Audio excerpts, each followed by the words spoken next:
Joignez-vous à la discussion. Appelez ou textez le 187 Cube Radio 1877-827-2346. On voyait que les Américains devaient marcher sur leur fierté et leurs principes. Une liberté de penser. Mais il le fait d'une façon particulièrement grossière et maladroite. Une force internationale. Et même, on va plus loin. Luc La Liberté. Luc, je suis peut-être old school, je suis peut-être vieux jeu, mais dans ma tête, combattre les criminels, c'est la job de la police. Et faire la guerre, c'est la job de l'armée. Là, on utilise l'armée, aux États-Unis, on utilise l'armée pour combattre les narcotrafiquants. C'est quoi cette affaire-là? Ah, voilà, ça va être assez... Je te disais un peu plus tôt cette semaine, gardez quelque part dans vos notes pour ceux qui suivent la situation internationale et les États-Unis, surveillez ce qui se passe au Venezuela.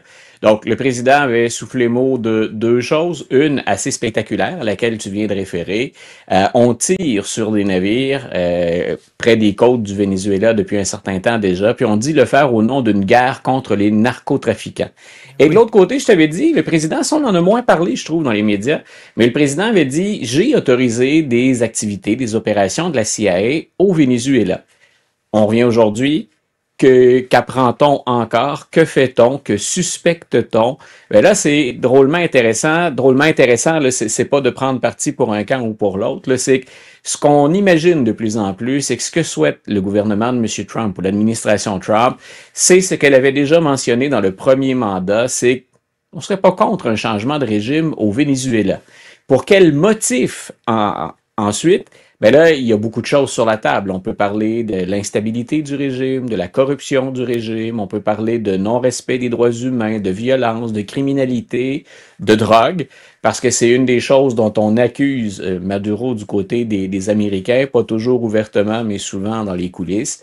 Donc, on pense on pourrait encourager un changement de régime contre ce régime-là, ou encore, pourquoi pas, tant qu'à changer de régime, mettre en place un régime qui nous est favorable et avec lequel on pourrait peut-être profiter de meilleures relations, je mets ça entre guillemets, pour exploiter des ressources pétrolières ou encore l'or qu'on peut retrouver au Venezuela. Maintenant, est-ce qu'on a le droit d'utiliser l'armée pour faire ça? Est-ce que le président américain a le droit de dire « vous allez tirer sur un navire en mer » J'aime bien la façon dont tu as introduit le sujet, c'est que quand on regarde la Constitution américaine, pour déclarer une guerre, on parle d'une déclaration formelle, pas d'opération visant à protéger notre sécurité, l'intégrité territoriale. Si on parle d'une guerre formellement déclarée, ça c'est le Congrès qui fait ça.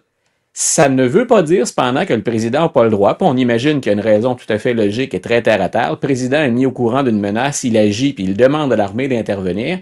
Ça, le président a le droit de le faire. Mais il ne peut pas déclarer une guerre formellement sans que ce soit autorisé par le Congrès. Ce qui se passe actuellement, c'est que le président joue des questions de sécurité nationale, puis il joue la question du commerce ou du trafic de la drogue pour se donner l'autorisation d'intervenir. Et on joue sur les mots, on joue sur des technicalités, et on sait que la majorité à la Chambre des représentants et au Sénat actuellement, ce sont pas les plus vigoureux pour dire au président, excusez, nous sommes ici, monsieur le président, pour ce genre d'opération-là, on aimerait ça avoir plus d'informations. On est plutôt discret quand vient le temps de dire au grand patron ou au représentant le plus puissant du parti, on aimerait ça une reddition de compte occasionnelle. On signe plus un chèque en blanc dans ce cas-ci. Donc, ça va être intéressant de suivre, d'y aller encore de l'avant parce que moi, j'ai cette impression qu'on veut un changement de régime. Changement de régime, on n'a pas besoin d'envoyer les soldats sur le terrain pour faire ça. On peut avoir la CIA, on peut encourager ceux qui sont les opposants du régime, puis faire ce que fait l'administration Trump présentement, c'est-à-dire y aller d'une démonstration de force pour donner un peu plus de courage aux gens sur le terrain qui s'opposeraient au gouvernement en place. Mais n'importe quel pays peut décider de couler un bateau comme ça, puis il n'y a pas aucune conséquence. Non, voilà. C'est là où je dis, puis là, on sait qu'on est aussi sur deux choses ou dans deux domaines séparés. Il y a, qu'est-ce qu'on dit en droit international là-dedans? Oui. Ce que fait M. Trump est déjà condamné à certains endroits sur la planète. Et de l'autre côté, je répète, c'est les limites du pouvoir présidentiel telles que conférées ou définies par la Constitution américaine. Donc, on est, encore une fois, à cheval. Donc, en même temps, il y a peut-être des parmi nos auditeurs, des gens qui disent « Ah, mais le Venezuela, c'est un régime qui est corrompu. Allez-y, M. Trump. » admettons que ce soit ça la position, est-ce qu'on peut le faire encore là à n'importe quel prix? Rappelons-nous que le président Trump, puis personne n'avait pleuré quand c'est arrivé, est celui qui avait ordonné d'abattre littéralement un général iranien, M. Soleimani. Donc, est-ce qu'on pourrait faire ça, nous? Est-ce qu'on pourrait décider de tirer au Canada parce qu'on n'aime pas Pierre Poilievre ou M. Carney, parce qu'on veut faire le ménage? Donc, c'est là où je disais, on est à cheval cette fois-là entre, finalement, la loi ou le droit international et la Constitution américaine. Et M. Trump joue là-dedans. Cela dit, Luc, c'est pas très nouveau. En même temps, sous Reagan, quand on combattait la grosse lutte contre la drogue, finalement, c'était un prétexte pour intervenir dans certains pays qui nous gossaient un peu, là. Ben écoute, ça c'est une chose que je me sens très à l'aise de dire aujourd'hui, c'est que la drogue ou le fentanyl, par exemple, ça sert à tout le fentanyl, hein? Ça permet de négocier avec le Canada ou d'intimider le Canada, puis ça permet de tirer près du Venezuela. Ça vient pas de là. Le gros producteur de drogue là, qui entre aux États-Unis, c'est le Mexique. Mais le Mexique, on s'entend mieux, hein? Puis Mme Sheinbaum, ben, M. Trump a l'air de plutôt bien s'entendre avec ou de la respecter à tout le moins comme dirigeante. Donc, on a moins d'intérêt, entre guillemets, à frapper le Mexique à ce chapitre-là. On va mettre ça sur le compte de la frontière. Mais c'est assurément pas parce que le Venezuela est une plaque tournante de production puis de commerce, donc de drogue, qu'on intervient. Ça, c'est un peu le prétexte. Comme tu l'as dit, et ça, c'est pas nouveau, c'est pas propre à l'administration Trump.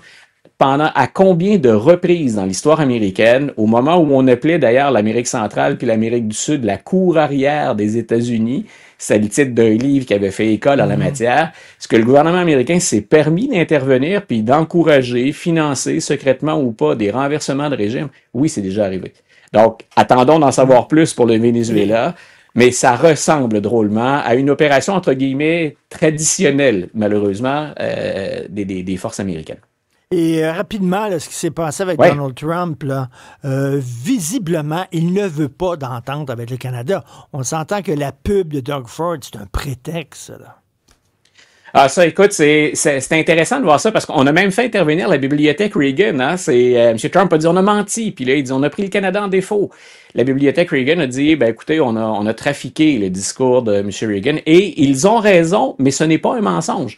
On a mis bout à bout, bien sûr, des extraits d'un discours plus long de 5 minutes, mais tout ce que le gouvernement Ford a véhiculé est vrai et rien ne trahit là-dedans l'esprit de la déclaration de Ronald Reagan.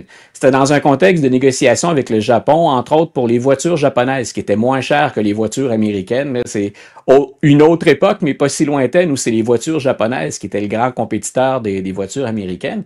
Mais est-ce que quelqu'un doute que Ronald Reagan ait été en faveur, un grand partisan puis un chantre du libre-échange? Moi, je le revois encore discuter, échanger et chanter avec Brian Mulroney.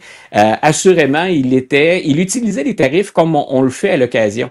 Donc, quand on veut être protectionniste à petite échelle dans un domaine précis, et pas, entre guillemets, comme politique mur à mur. Donc, c'est un prétexte qu'a utilisé le président Trump. Pour une fois de plus, sortir des gros bras. L'administration Trump, c'est la force pure, c'est la force brute. Je suis le plus fort, vous allez céder. Ça peut fonctionner à certaines occasions et ça fonctionne dans certains cas. Est-ce qu'il y a une stratégie derrière ça à moyen et à long terme? Moi, je trouve ça très risqué de jouer cette force-là uniquement. En tout cas, j'espère qu'il ne commencera pas à couler des bateaux canadiens. Merci beaucoup. Bon week-end, Luc. On en a très peu, ça ne devrait pas être très long. Salut.